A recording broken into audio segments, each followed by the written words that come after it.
Indie welcome to my channel తినాల పిల్ల vlogs. ఈ రోజు అయితే శ్రావణ మాసం స్టార్ట్ అయిపోయింది కాబట్టి స్టార్ట్ అవ్వడమే శుక్రవారంతో స్టార్ట్ అయింది కాబట్టి మొదటి శ్రావణ శుక్రవారం కాబట్టి ఈ రోజు నేను అమ్మవారికి సేమియా కేసరి అయితే చేసుకొని పెట్టుకుంటున్నాను అనమాట. చిన్నపిల్లప్పటి నుంచి ఎందుకో తెలియదు శ్రావణ మాసం అంటే అదొక వైబ్ అనమాట.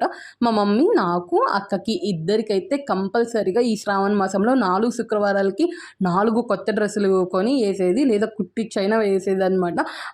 అట్లా మాకు చిన్నపిల్లప్పటి నుంచి అంత ఇష్టం అనమాట శ్రావణ శుక్రవారం అంటే. ఇప్పటికైనా అంతే కొత్త డ్రెస్ అయితే వేసుకుంటాను నేను కంపల్సరీగా. ఈ శ్రావణ మాసంలో 4 వారాలకి 4 డ్రెస్సులు లేదా చీరలు కొనుక్కుంటాను అనమాట. ఇప్పుడు కూడా డ్రెస్ రెడీ అయింది కానీ కన్నయ్య స్కూల్ దగ్గర వదిలిపెట్టి రావాలి. కానీ వాన పడుతుంది అనమాట, బురద. కొత్త డ్రెస్ వేసుకొని మళ్ళీ ఎందుకు అనేసి అయితే కొత్త డ్రెస్ వేసుకోలేదు. నార్మల్గా కొత్త డ్రెస్ వేసుకొని వెళ్ళాను అనమాట.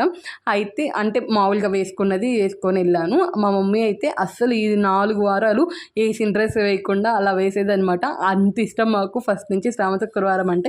మరి మీరు కూడా అలానేనా? కమెంట్ చేసేసండి. అవును, ఇంతకు మీరు చేశారా లేదా శ్రావణ శుక్రవారం మొదటి వారం? కమెంట్ చేసి సబ్స్క్రైబ్ చేసుకోవాలని ఒకవేళ ఇస్తాను మరి.